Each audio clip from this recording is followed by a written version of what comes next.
ये कहानी एक जादूगर लड़की और एक ऐसी लड़की की है जो मरे हुए इंसानों को देख सकती थी। और कहानी के शुरू में हमें एक जादूगर लड़का दिखाया जाता है जिसका नाम माचो था। वो अपने दोस्त के साथ मैजिक शो कर रहा था। वो ऐसे ही सड़कों पर अपना शो किया करता था, पर उसका जादू बहुत पुराना हो चुका था, इसलिए वहाँ पर खड़े लोग उसके जादू में कोई दिलचस्पी नहीं रहे थे। तभी माचो वहाँ पर तमाम लोगों में खड़ी एक लड़की को देखता है जो उसे बहुत ही अजीब लग रही थी। माचो उस लड़की का पीछा करता है, फिर जैसे ही उस लड़की को ये एहसास होता है जैसे कोई उसका पीछा कर रहा है, वो एक पुरानी से अलमारी के आगे रुक जाती है। यहाँ पर माचो को एक आइडिया आता है। वो सोचता है कि वो एक अलमारी से चुड़ैल को निकालने का और फिर अपने जादू से लोगों के सामने उसे भगा देगा। और क्या पता ये जादू लोग पसंद करे। आखिर उस अजीब लड़की के पास जाता है जिसका नाम कैंग था। उसको अपने शो में काम करने की ऑफर करता है। कैंग को भी काम की जरूरत थी, इसीलिए वो उसको मना नहीं करती। फिर इसके बाद माचो को दिखाया जाता है जो एक हॉल में अपना शो कर रहा था। इस बार उसका शो देखने बहुत से लोग आए थे। वो वहाँ एक अलमारी पर अपना मंत्र पढ़ता है। जब वो अलमारी उसके मंत्र से खुलती है तो वो उस पर काला कपड़ा पहन देता है। वो काला कपड़ा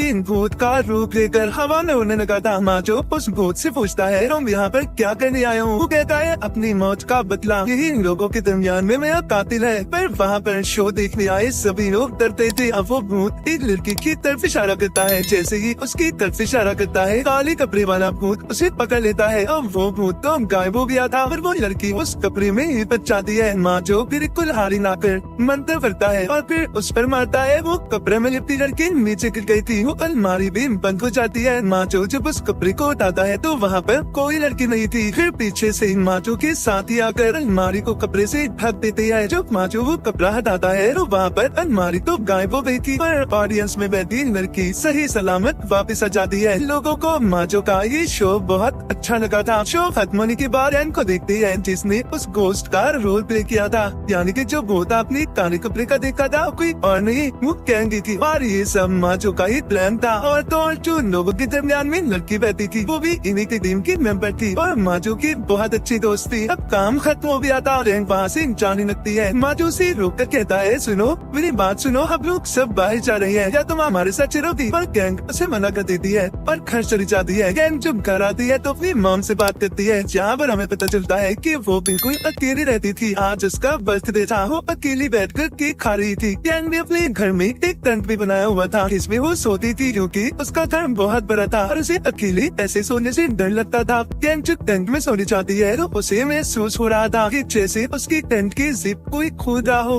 वो अपने सामने दो बच्चों को देखती है जो मर चुके थे। इसके बाद हम गैंग को सड़क के किनारे देखते हैं जहाँ पर उन्हीं दो बच्चों की मौत हुई थी। गैंग पुलिस को फोन करती है, कहती है कि एक आदमी बहुत नशे में था और उसने नशे में गाड़ी चलाते हुए इन बच्चों का एक्सीडेंट कर दिया, क्योंकि ये बात किसी उन्हीं दो बच्चों ने बताई थी जो मर चुके थे। यहाँ पर हमें जान पाती है कि गैंग मरे हुए इंसानों को देख सकती थी। अगले दिन गैंग जब शो के सेट पर थी और अकेली बैठकर खाना खा रही थी, माचो का दोस्त उसे मरी गौर से देख रहा था, जो बात गैंग को अच्छी नहीं लगती और वहाँ से जाने लगती है। तभी वहाँ पर माचो आकर उसको रोक देता है, कहता है कि कहाँ जा रही हो? वो कहती है अपने घर। वो कहता है नहीं नहीं आज तुम नहीं जा सकती, तुम हर रोज ही कोई ना कोई बहाना बनाकर चली जाती हो। आज तुम्हें हम लोगों के साथ रुकना होगा। चलो हमारी सारी टीम खाना खाने जा रही है, तुम भी चलो। माचो के बहुत मनाने पर आखिरकार एन को मानना पड़ता है। अब उनके साथ चली जाती है। हम जब भी सब खाना खा रही थी जहाँ पर माचो का दोस्त सबको बता रहा था, क्या तुम लोग जानते हो कल रात मेरी दादी मेरे सपने में आई थी जो मुझे बहुत डांट रही थी और ये भी कहा उन्होंने जब मैं चिंता थी तो तुम मुझे मिलने क्यों नहीं आई? जी बात जब गैंग सुनती है तो बहुत हंसती है। उसने बहुत ज्यादा शराब पीनी थी और जोर जोर से हंस रही थी। बाबर ऊँट पटांग हरकतें भी कर रही थी। माचो के पास बैठकर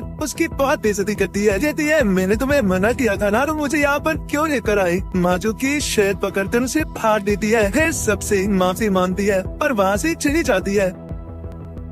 उसकी टीम के सभी लोग उसकी ऐसी हरकत पर बहुत हैरान थे। अगले दिन दिखाया जाता है माचो की दोस्त कहीं पर जा रही थी। ये उसको एयरपोर्ट छोड़कर जो वापस आ रहा था तो इसको गैंग की कॉल आती है जो रात की बदतमीजी पर इसे माफी मांग रही थी। तभी बातों के दौरान गैंग को अपने घर में लगी पेंटिंग से चीखों की आवाज आती है। जब ये उस टिम्स देखती है तो उसमें से एक आत्मा निकलकर इसे डरा रही थी। गैंग बेचारी डरी सहमी अपने घर में एक साइड में बैठ जाती है। तभी कुछ देर के बाद इसके घर का दरवाजा बजता है। जब ये जाकर देखती है तो इसका बॉस माजो था, क्योंकि उसने फोन पर इसके चीख की आवाज को सुन लिया था और इसीलिए इसकी खैरियत मालूम करने आया था। हैंक के घर में उसे खिलाने के लिए कुछ भी नहीं था सिवाय 2 दिन पुराने केक। ये उसको अपने हिसाब से सजा कर उसके सामने पेश करती है। जब ये यहाँ से जाने लगता है तो सामने एक बच्चे को देखता है जो कोने में छुपा हुआ था। वो कैन से जब उसका पूछता है तो वो बताती है कि ये बच्चा हमारे पड़ोस में रहता है और शायद छुपन छुपाई खेल रहा है। माचो कहता है आओ हम भी इसके साथ खेलते हैं, पर जब ये दोबारा से उसे वहाँ पर दिखता है तो वो बच्चा गायब हो चुका था। फिर दोबारा से कोने में उसको वही बच्चा नजर आता है। ये कैन को लेकर वहाँ पर छुप जाता है। जब ये बच्चे को डराता है तो वो डर कर बहुत तेजी से भाग जाता है। माचो भी चला गया था। इसके जाने के बाद कैन अपनी दोस्त को फोन करती है। ये बताती है कि तुम जानते हो मेरे बॉस मेरे घर आए थे। उधर माचो रात को जब अपने घर में सो रहा था तो कोई उसके बेड से गुजरता है जिससे उसकी आँख खुल जाती है। जब ये लैब चलाकर देखता है तो इसके घर में वो ही बच्चा था जो इसने कैन के घर में देखा था। जब ये खुद को शीशे में देखता है तो वो बच्चा इसके पीछे खड़ा था। इसे देख कर ये बहुत ज्यादा डर जाता है और गिरता पड़ता घर से बाहर आकर कैन को फोन करता है। बताता है तुम्हारे पड़ोस में रहने वाला बच्चा मेरे घर पर है। गैंग शराब लेकर माचो के पास आती है और कहती है पहले से थोड़ा पी लो फिर तुम्हें मेरी बात समझ आएगी कि मैं कहना क्या चाहती हूँ तुमसे। वो उसके कान में कहती है सुनो मुझे मरे हुए इंसान नजर आते हैं, मैं मरे हुए लोगों को देख सकती हूँ और वो बच्चा शायद हमसे कुछ कहना चाहता है। अब दौलत दोबारा से घर के अंदर जाती है। वो बच्चा फिर से माचो के कंधे पर हाथ रखता है। जो गैंग उस बच्चे के हाथ पर अपना हाथ रखती है और उसे एक विजन की ख्याल नजर आता है। जबकि उसे विजन वाली जगह पर जाती है जहाँ पर एक औरत का एक्सीडेंट हुआ था। उस औरत का बच्चा तो मर चुका था और वो अभी भी जिंदा थी। माचो जल्दी से एम्बुलेंस को कॉल करता है। सुबह को आकर एम्बुलेंस बच्चे और उसकी माँ को दी जाती है। एम्बुलेंस की जाते ही वो बच्चा गैंग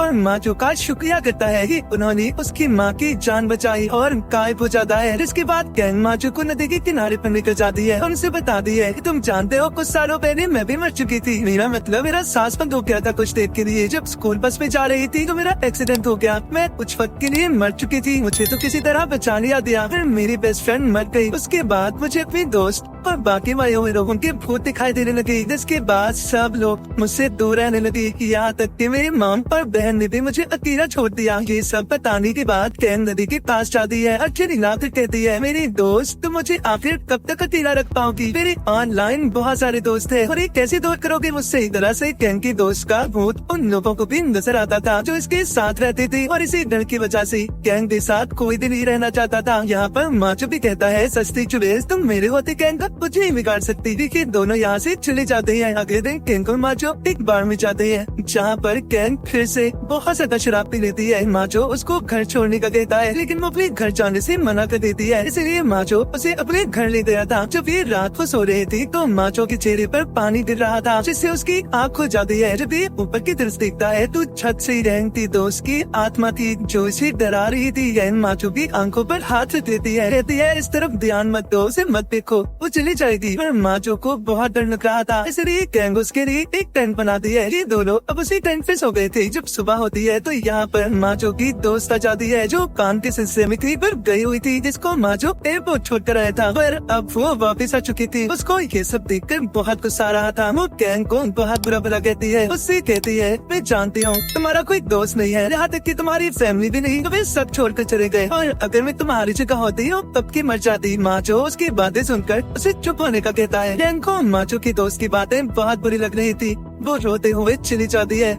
अगली सुबह जब माचो की टीम अपने अगले शो की तैयारी कर रही थी तो वहाँ पर कैन नहीं आती। माचो बहुत उदास था। उधर गैंग जो अपने घर की सफाई कर रही थी और उससे मिल रही उसकी फ्रेंड्स आती है जो ऑनलाइन बनी थी। ये उसके लिए खाना भी लेकर आई थी। गैंग उन्हें देखकर बहुत खुश हो जाती है। अभी खाना खाती है और बहुत सी बातें करती है। अभी माचो की कॉल आती है जो उसे कह रहा था कि उसे उसकी बहुत याद आ रही है, उससे मिलना चाहता है। अब रात को गैंग तैयार होकर माचो से मिलने जाती है। तो खड़ी रास्ते में वो मैजिक शो देखने लगी थी। कभी वहाँ पर उसे लोगों की भीड़ में अपनी दोस्त की आत्मा दिखाई देती है जो उससे बचने के लिए जब भागने की कोशिश कर रही थी। वो स्टेज पर टिक जाती है जहाँ पर उसके पीछे बहुत सारे हाथ थे उसे पकड़ रहे थे। पर वहाँ पर माचो आ जाता है। वो उस ड्रावनी लम्हे को शो का हिस्सा बना देता है जो लोगों को बहुत पसंद आ रहा था। जब ये दोनों जा रहे थे तो कैंडी से कहती है मुझे सच सच बताना कि तुम मेरी वजह से परेशान हो या मेरी वजह से तुम्हारी जिंदगी खराब हो रही है। माचो कहता है ऐसा क्यों कह रही हो, बल्कि तुम्हारे बगैर मैं कुछ भी नहीं हूँ, मैं तुम्हारे साथ अपनी जिंदगी गुजार गुजारना चाहता हूँ। जिसके बाद गैंग उसको अपने घर ले जाती है। सुबह को माचो जब उसके घर से जा रहा था तो चाहते हुए गैंग की दोस्त की आत्मा उसे देख लेती है। रास्ते में माचो की गाड़ी का ट्रेन से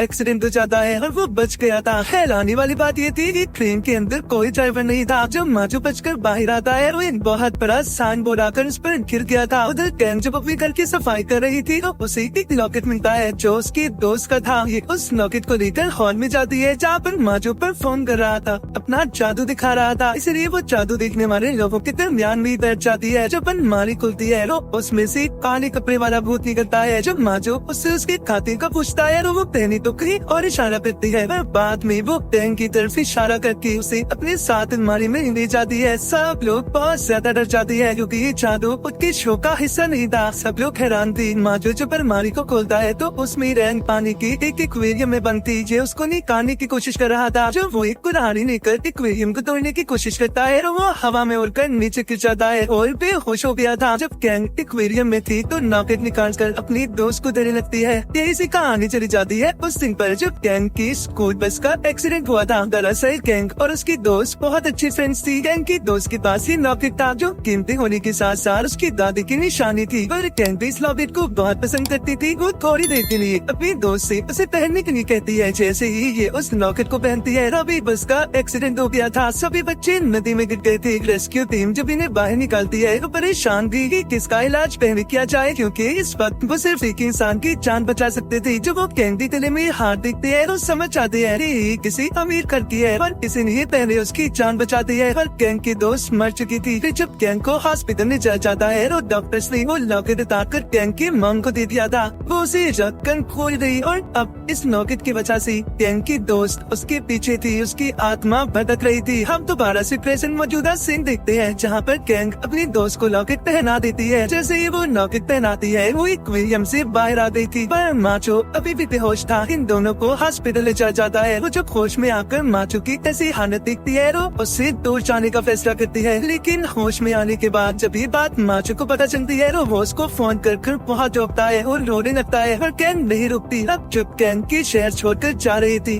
वो प्लेन में बैठी थी तभी उसके पास एक एयर होस्टेस आती है। ये होस्टेस जब उससे बात करती है तो वहाँ पर उसकी दोस्त की आत्मा थी। तभी प्लेन हिलने लगता है। उधर माचो जो एयरपोर्ट पर बैठा गैंग का इंतजार कर रहा था वो ये अनाउंसमेंट भी लान सुनता है कि हमारा प्लेन वापस आ रहा है, उसमें कुछ खराबी हो गई है। और ये उसी प्लेन की बात कर रहे थे जिसमें गैंग जा रही थी। ये सुनकर बहुत कुछ होता है। अखिल जैसे ही गैंग को देखता है उससे बात करता है, उसे बताता है कि मैं तुम्हें बहुत प्यार करता हूँ, मैं सारी जिंदगी तुम्हारे साथ रहना चाहता हूँ, तुम ऐसे मुझे छोड़कर नहीं जा सकती। पर गैंग उसको ऊपर देखने का कहती है जहाँ पर उसके दोस्त की आत्मा खड़ी थी। कहती है अब भी तुम मुझसे प्यार करते हो क्योंकि सोच लो सारी जिंदगी ये मेरे साथ रहने वाली है। माचो कहता है हाँ अब भी मैं तुम्हें प्यार करता हूँ। ये दोनों एक दूसरे के करीब आते थे और बहुत खुश थे और इसी हैप्पी एंडिंग के साथ ही कहानी यहीं पर खत्म हो जाती।